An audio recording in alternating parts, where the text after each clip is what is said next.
just make sure. Introduce yourself, maybe starting with Mathilde. Do you hear me? Yeah. So, hi everybody, I'm Mathilde Jaïs. I'm the head of growth operation for France and Southern Europe for Pinterest. And if you don't know Pinterest, Pinterest is a visual discovery engine, and every month more than 320 million people in the world come on Pinterest to find inspiration and new ideas. Amazing, thank you so much, Mathilde. Laure, how about yourself? So hi everyone, I'm Laure Sautreau and I'm Senior Director for Mid-Market Account Strategy Europe, based here in Barcelona. Very happy to be here. Good is the weather. And what is Criteo? So for those who don't know, so Criteo is a multi-product platform that offers full funnel solutions for our clients to support the whole customer journey. And we really provide the technology that our clients need to know and serve their customers. Amazing, thank you so much for the introductions. All right, so just to remind you, all right, we're going to talk about emerging trends in e-commerce, okay?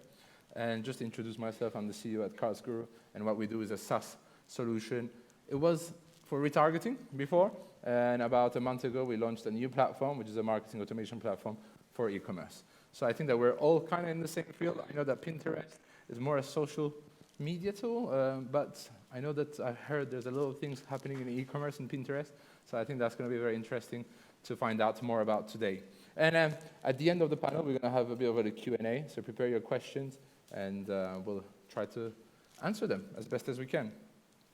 So let's start this panel with a very interesting question that I think fits all of us. These days, customers expect marketing content tailored specifically to them and are growing frustrated by mass marketing campaigns. In 2020, how important will personalization and relevancy be when sending marketing communications to customers?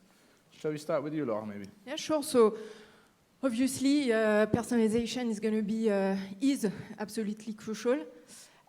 Even more when you know that our shoppers, the shoppers today are extremely volatile and that brand loyalty is up for grabs. Sure. So we did a little survey and 76% of shoppers in Spain are willing to consider a new brand on all shopping categories.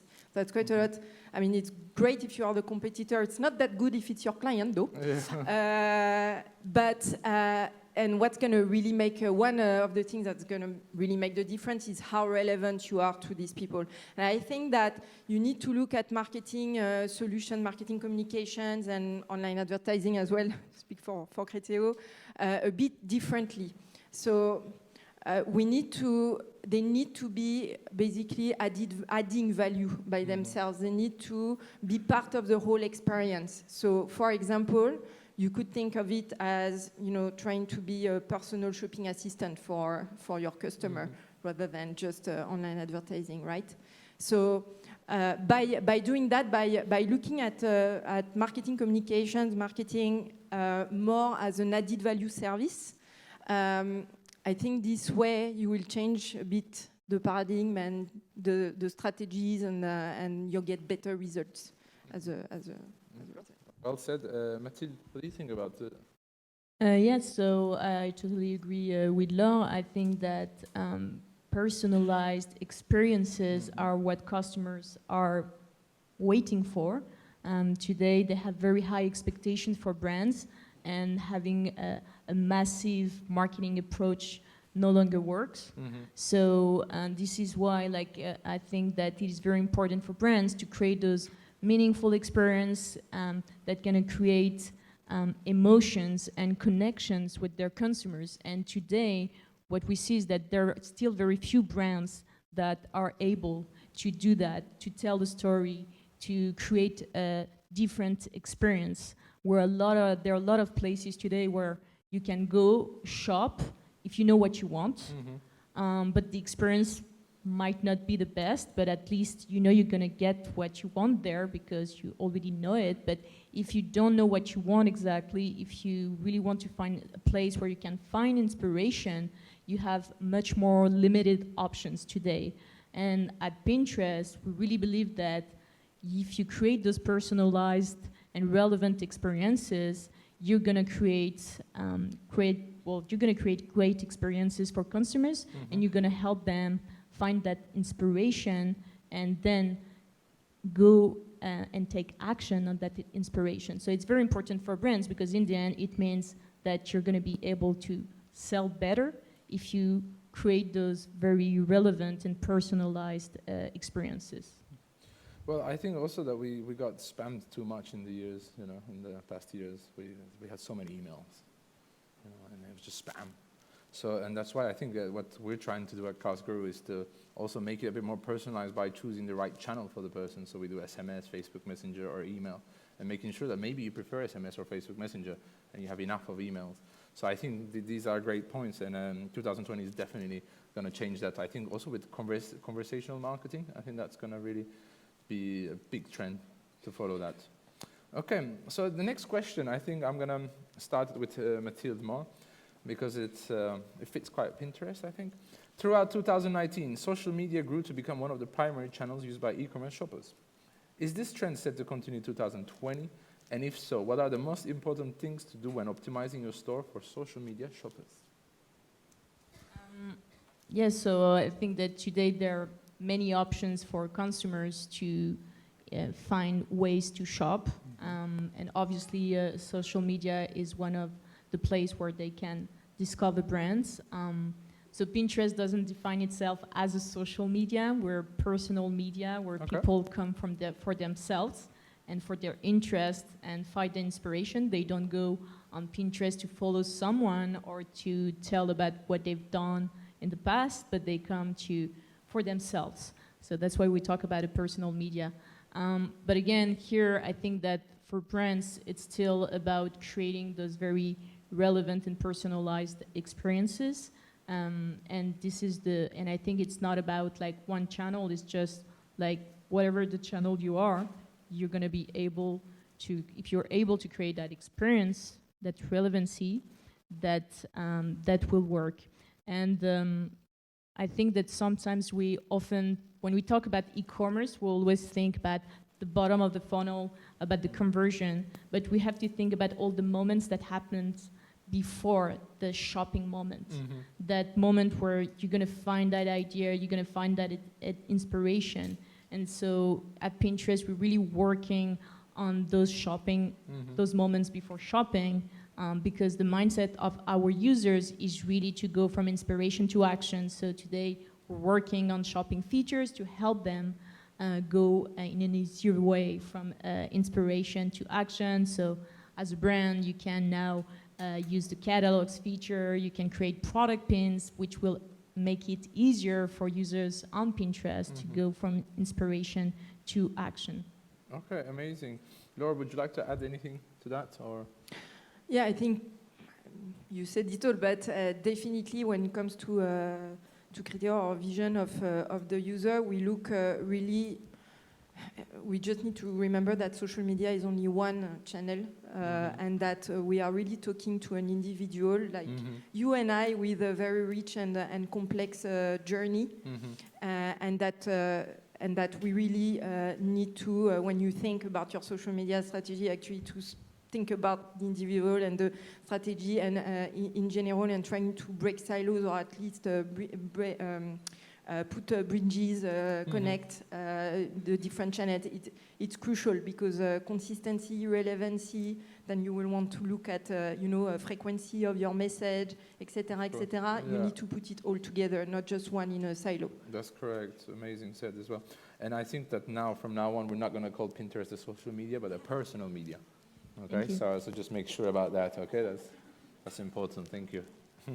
So another question, and I think that this is quite interesting because, as I mentioned about multi-channel before, so multi-channel marketing automation was a buzz term of 2019, and it's a trend that is sure to continue 2020.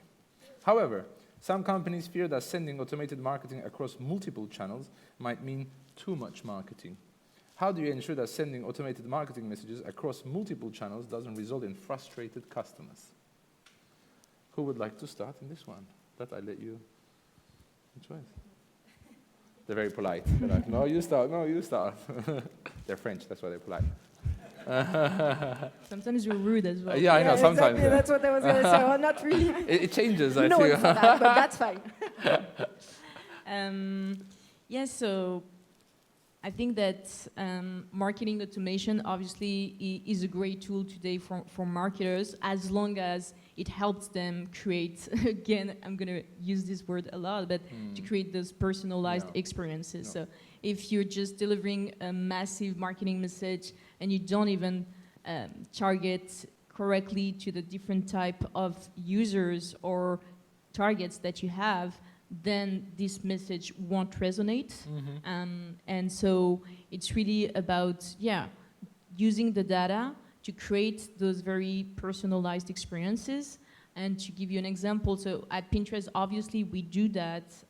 We are able to create a personalized experience for each user. When you arrive on the platform, you're gonna have your own home feed personalized based on your interest. And the same way, we're gonna send you emails that are gonna be different for each user on the platform. You will get recommendations based on what you search on Pinterest, based on what you like and the interests.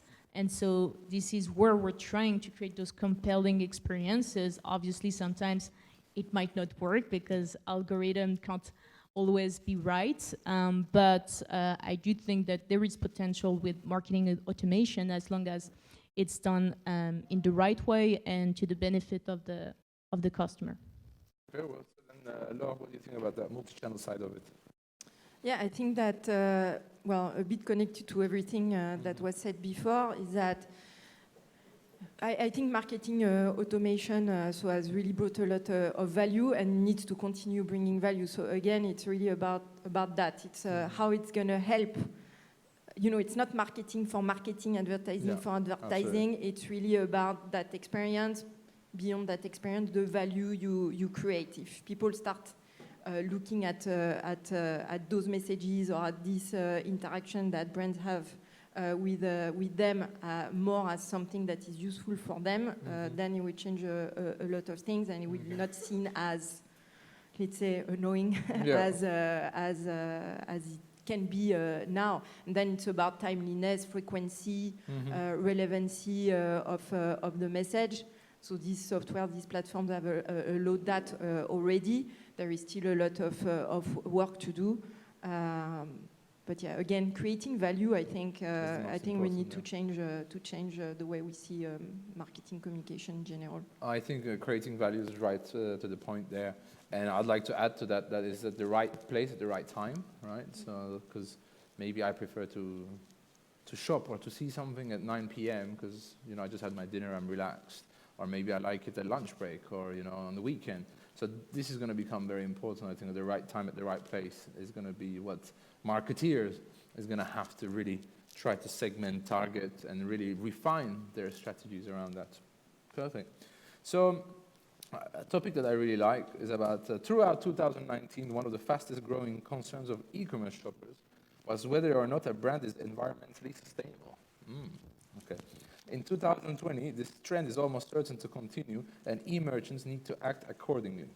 What are some of the best ways to appeal to environmentally conscious shoppers and boost your brand's image? I think that everybody likes environmental friendly stuff nowadays, and obviously we need to, because if not, this world is not going to exist very long.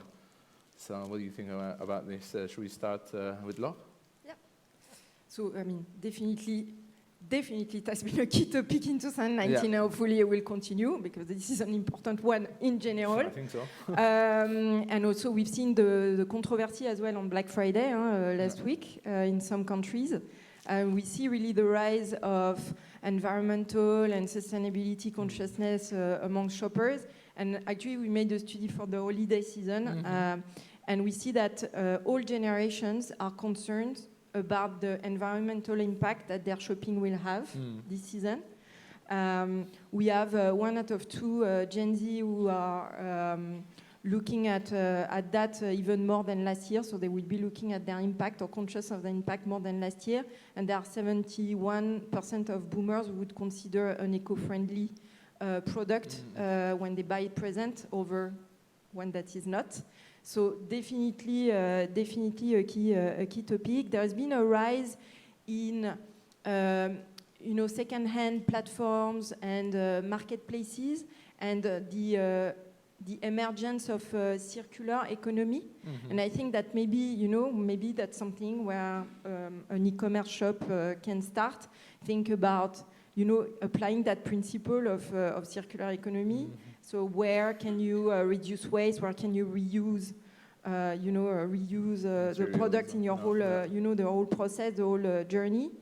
Something that's important, I think, is really, your clients are going to be key in that, meaning that you need to educate them, you need to make it convenient, so it shouldn't be a drag, to kind of start being environmental, to think about the environment. You should help them with that.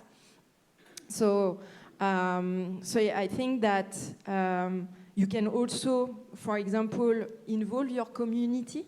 So your community already of clients, of shopper into that, especially also if you are doing social media. So try to involve the community into those initiatives that you would want to put in place. But I think something that's super important, especially on that topic, is if you're doing something, is that it needs to be genuine. Because you're really touching values and beliefs here, and trust in the brand, and trust is easily broken. I think that's why drop shipping as well is quite dying down slowly, because it's not sustainable neither. Mathilde? Yes, so well, agreeing with everything that Laure said, and very interesting data points with the study you guys run. It's also a trend that we see like really thriving on Pinterest like in the last few months. The number of searches around sustainable lifestyle have increased by 100%. Okay. And people are really trying to incorporate eco-friendly habits in everything. So from what I can wear, as you were saying, secondhand is very popular, but it's also about like, how can I create my own clothes? Or how can I create anti-waste recipes and reuse those things that we used to put to the garbage before. And I think for brands, well, the key is just to adapt their products and their services to the needs of these rising number of consumers that are very interested in this question of a sustainable lifestyle. I agree with you as well that it needs also to be authentic. So I mean, like tomorrow, if it's just for business purposes that brands are starting to sell those products supposedly sustainable, I think like consumers will know it and will notice it. So I think that they're very interesting brands, like think about it, the shoe brand Veja, which is a French brand that is reworking on recycling shoes and making good things for our environment. They have been doing this for years, and so today their message resonates much more with their community versus a brand that would have to change everything today because they finally get that consumers want something different. So yes, this is a big trend. Everyone needs to adapt to this, and it's also an opportunity for the society to be better at it. Yeah. Also, I mean, something that I'd like to add. I know that maybe Donald Trump doesn't believe in this trend, and he doesn't believe in global warming. But as we saw, we didn't have autumn until last week. We had winter suddenly from summer in Barcelona. We had summer, winter, and then we came back to autumn. Now the leaves are falling, and now it's winter again. So definitely something's happening, So don't believe Trump when he says that he doesn't believe it. Believe us, okay? Just a little point there. All right. So in the world of e-commerce, data is king. I think in a lot of the world, but in e-commerce it's very, very important. If you want your business to thrive in 2020, it's imperative that you're constantly collecting and analyzing data and using the results of this analysis to make the best decision to grow your business. What are the most important data points to measure as an e-commerce store, and what's the easiest way to collect and analyze it? Should we start with Laure on this one? Yeah, sure. So I think first with data, you need to know what your objectives are, and then you start from there. And I think when something that's really fundamental is not really the data that you're going to collect, in my opinion, it's really about how you're going to use it. So, and for what. So, for example, I mean, we can talk about data points that are about website usability, user experience, sales, basket tracking, and all that. But it's really what you do with that. And I think the most important for me is getting to know your customer. Basically, your customer and your visitor is really what's important. So then, where do they come from? What is their journey? What do they look like? What kind of products are they looking at? How much do they buy it for? Etc., etc. And then you can use this data. So again, you know, keyword today, really individualize, like personalization of the communication. Obviously, you can use so many, AI or automation for that to make sure you use the data wisely. You can also, of course, create audiences with this information if you want to communicate a bit more at scale, just make sure that also you know which kind of clients you want on your website. So get the information from this data to inform your acquisition strategy and bring more of those people that you actually want. Okay, thank you. And Mathilde, I think that Pinterest is a personal media. I think you must have some very different data than we have. Yes, so again, I really like Laure because I agree with most of the things she says. Good. They're really good friends news. outside, actually, Good I news. think. Yeah, well, I do think, of course, like data, we have so many data now in the digital world, so it's also sometimes very difficult when you're a marketer to just know which key data I'm supposed to follow. There are so many. And I think that, as you were saying, at some point you need also to remind that you're working for the customers and for the users, so it starts with them, and really create those compelling stories before like only thinking about how can I increase my conversion rate by 20%. Yes, this is great if you can do that, but always think about like the final experience for the consumer.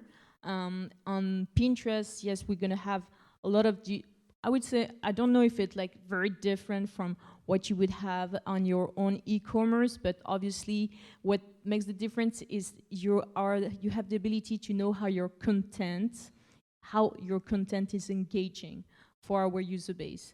So if you're able to create those really compelling stories, if your content is inspiring, you're gonna see this directly in your engagement metrics on Pinterest. So of course, through the impressions, because our algorithm knows when our users are really engaging with your content, so is looking at your pin, is saving this pin in their board, or if they're clicking through this pin to go visit your website, our algorithm will know it, and if they think this pin is engaging, then we will show this pin to more people. So more impressions, and obviously metrics of engagement, like I was saying, like saves.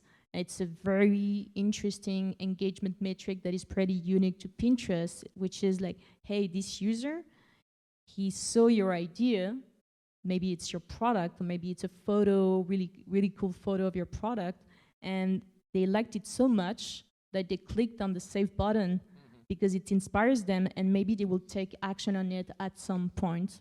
So looking at those data are really interesting, but again, it tells you like how good your content is, how good your story is, how it inspires users, and in the end, it will convert at some point. Okay, and so a question there, because I used to be a growth hacker, if some of you know. Can you share us a little tip about the algorithm of Pinterest? Or no, maybe it's a secret. I put that wasn't a question that we were thinking to do, but here you go. Sorry about that. You can say no. I can only say that the algorithm on Pinterest is really, I already said it, but it's all about like creating those personalized experience. And as a brand, what you really need to think of is what my potential users on Pinterest are looking for when they come on Pinterest. And you need to understand that when they come on Pinterest, they don't know yet what they're exactly looking for. So, for example, I want to find like a vintage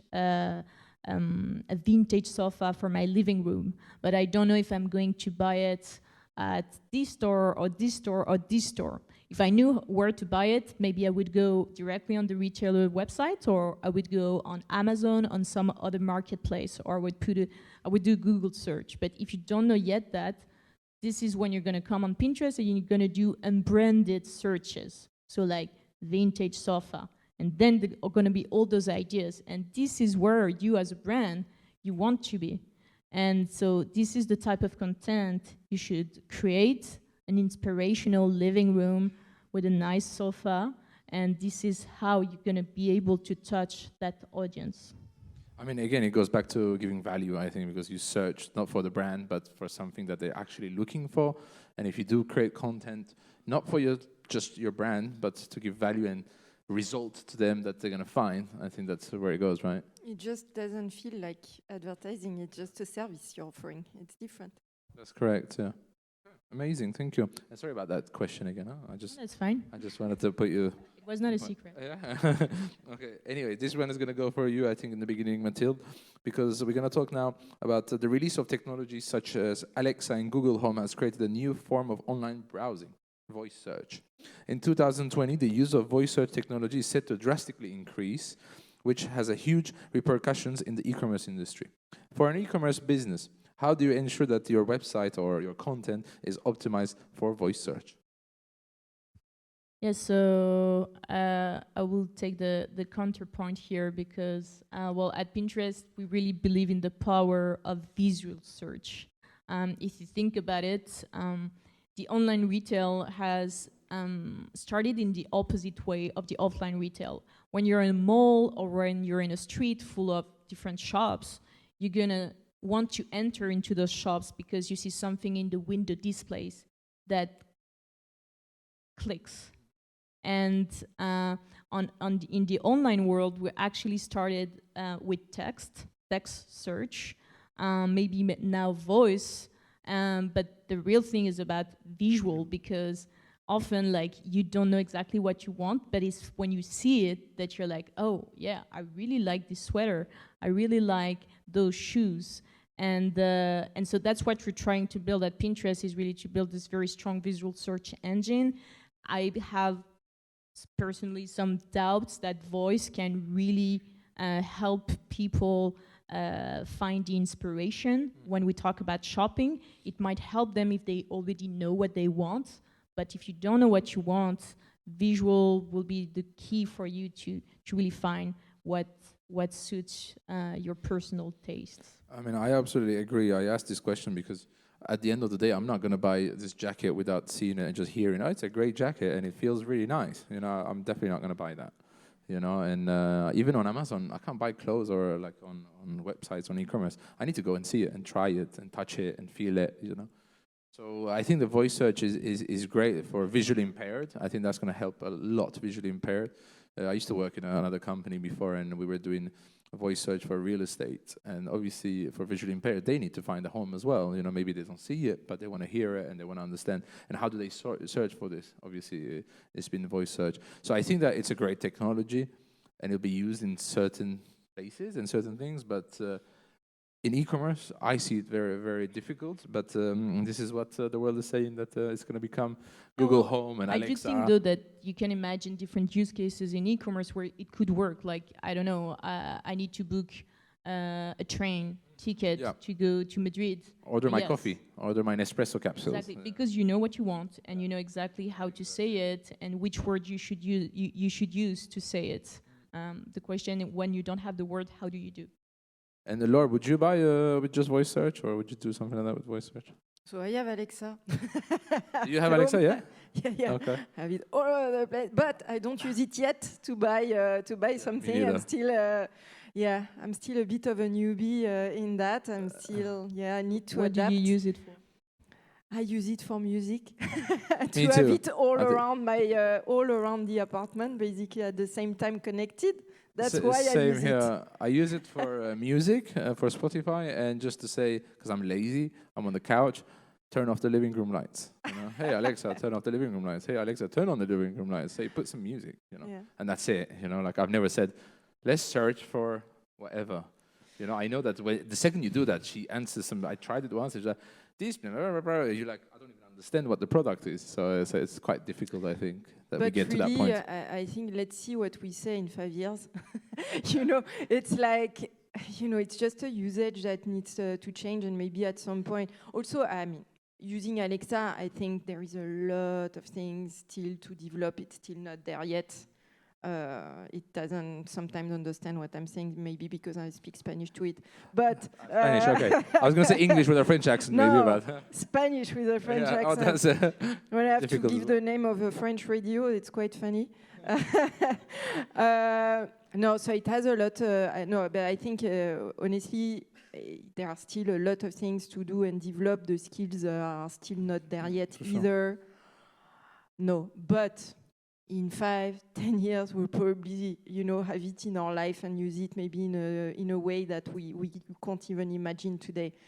It's just not there yet. It's just the premises of it, in my opinion. We use it for very basic usage. E-commerce is still not there. Yeah. But let's see what some smart people can think about and use it for. Yeah, it's still very premature, and I think that very interesting. The other day, I tried to play escape room. It was terrible.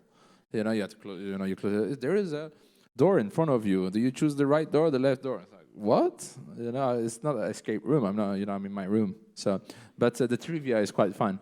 So if you do have some friends around and you're getting drunk, just put it in the middle and play trivia. That is fun. You know. Good tip, thanks. You're welcome. We'll use it tonight. Yeah. All right. So, how do you think the overall shopping experience has changed for consumers over the past 5 years? How have these changes affected the way businesses connect with consumers to inspire them? So there have been many changes, but if I had to choose, so if I had to choose, I think it's really about the explosion of silos. So we know now that all generations, most shoppers are omni-channel shoppers, for example. We've done a study again. It's for France, but for example, 8 out of 10 Gen X, millennials, Gen Z shoppers have actually browsed for a product online and bought it offline. 8 out of 10. So it's massive. So there is that there, and then there is also, if we look really at online shopping and online advertising as well, to speak for Criteo, silos also have faded in the sense that now we start having really a true connected experience between desktop, mobile, tablet, app, social media, personal media, email, etc. So this also has changed quite a lot, and it made the experience more better for shoppers. I think it has almost never been as easy to connect with a shopper, but it's made it even more complex. So it's easy to connect, but more complex because you have to pay attention. We talked a lot about that, about the consistency of your message, about the frequency, about the timeliness. Channels, exactly. That's the complexity now. So it created that complexity. But now, the companies, the shops will be able to connect the dots, will be the best place then to really, put together those strategies that will allow them to connect, engage, inspire in the most effective way. Mm-hmm. And I mean, I think it's very weird because what you said also, there's the contradiction, which is I go to a shop, I like something, I look at it, I don't buy it because maybe I don't want to carry it, or maybe I don't even want to buy it then, and then I go buy it online. And something weird is happening. Some online brands now are opening offline stores, right? And we can even see Alibaba, I think, here, right? They're opening their store, or they opened their store.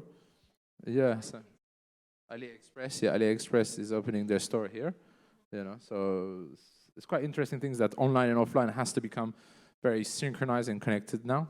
Thank you, Adriana, for the correction. Yeah, so I think one of the big evolution is that customers are being more and more demanding with the experience that brand offer to them. Like the time of the one same messaging for everyone is clearly over. At the same time, at some point, I think on the brand side, there were all those channels, and as you were saying, like, and if you look at the organization of a brand in general, whether it's small or not, at some point, you're gonna see again in the marketing department the person specialized on SEO, the person that is specialized on performance, the one on branding, the one on social media. And so the challenge for brands is really to, as you say, like break those silos and really think about a unified experience for the customer, because the customer only see the brands. They don't think about, oh, I've been touched on social media with this message, and I've been touched again offline in the street by seeing this ad on this billboard. They really see only one brand, and they want, if they see a unified message, inspiring and compelling, this is where it's gonna be effective. So that's why, like, we always try to push that kind of very personalized experience on Pinterest, because this is just the way businesses can really get to their objectives. Okay, thank you so much for that. But just on this point, how does Criteo take actions in their strategy to be able to really synchronize this messaging? Can I ask that? I know it's not on our topic, but No, I was just wondering. No, that's okay. So as I said, on top of that, so we are multi-product, and we actually have an omni-channel also strategy and campaign. So I mean, we use data is our it's really what we live for, and we have these algorithm that really make sure we understand the journey, and then show whatever an ad on an app or a desktop, or all the time, so during the journey. So it's we use that data for omni-channel as well, and for shoppers, and we connect them. But linked to what you were saying, actually the challenge that we have at Criteo, so we have the product, let's say, to connect shopper. We are breaking those silos as a company. We have what it takes to provide this connected experience and this consistent experience across channels. But the challenge we have on our side is that we have to talk to different people each time. But we do see, I have to say, really, let's say, a change. Well, over the past 2 years, it's a bit of a joke for me, because it was the same for mobile at the time. But every year it's the omni-channel year. It used to be 10 years ago, it was every year is the mobile year, until it was. This time it's omni-channel. We do see this digital transformation taking place, but it takes a lot of time. It takes a lot of time for our clients more than anything, and I think sometimes our products are going a bit faster than, let's say, client readiness, or like brands readiness. Because there is a lot of work to do in order to first reorganize your whole company in a way around having more of a matrix, let's say, organization, not looking at silos when it comes to the user experience, and also technically, especially when we talk about omni-channel, being able to have e-tickets and and be able to get that data from shops. It's a change. So it's starting. There are some players who are really advanced, some who are going into this transformation, but we need that. I think company retailers at least need to go through that first. The products are basically ready. I think there are many companies like us who are started at least to have something ready on this, and we just need the retailers to be ready. Takes time. Digital transformation, we know. It's a big topic. Okay, amazing. Mathilde, do you have anything to add? Because we're running a bit over time, because it's a very interesting discussion here. But I want to leave 5 minutes maximum for the crowd to ask questions, if you don't have anything else to add. No, I don't think I have anything to add to what has been said. Amazing. So let's give 4 minutes to questions. Okay, I do hope that you have some interesting questions. And usually somebody should bring you a mic. And I think, as I said, I'm going to be the sound engineer again, so maybe it's going to be me, or we're going to find someone to do that. Okay. Is there any questions, by the way?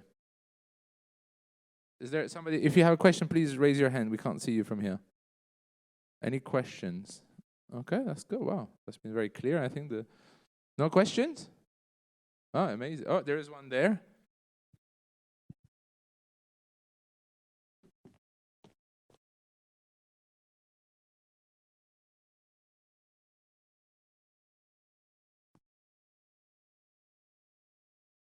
Hi. I have a quick question. I've heard a lot about how the business needs to personalize and kind of like really target the individual. I'm wondering, how are you planning to balance that with the new trend of people trying to avoid companies tracking their activity? So I will answer for Pinterest. I think that you don't necessarily need to track the activity of your customers to deliver relevant and personalized experiences. If you're a business on Pinterest and you know your target, I don't know, are X, Y, and Z, you can define the keywords, the interest that relates to each of those targets that you have. And then you can create that content based on those specificities of your target. And if that content is compelling, then this audience will engage with your content, and you won't have tracked that audience. You can also target that audience, obviously, through ads. So for sure, here we use the data from our users, but the idea is to serve them content that really tackles their needs. So in the end, the idea is really to enhance the content for the users. And I think that we can do this in a smart way, and there are ways for brands to do it without being intrusive, but adding value. Yeah, that's exactly what I was going to say. I think if I'm coming back to what I was saying, we need to first understand why initially those people think that this tracking and this experience is not the right one for them. That would drive them to think that it is an annoying experience. So it's again about how do we add value or not. But in general, we need to give the choice. We need to give the choice for people for us to be able to use their data, not personal data, obviously, but data to provide that relevant experience. It's a choice. And we give that choice at Criteo for sure, and we've always been pioneering this initiative, like at choices, etc., etc. But just in general, give the choice. But then again, go back to the root of the problem, and what is that? That it doesn't add value for them. So we need to rethink again about that. And I think something that I want to highlight there is the smart way, like with smart content, smart way, and using that data smartly and not just abusing it. I think before there was a big buzzword about data-driven, and now I think it's about data-informed.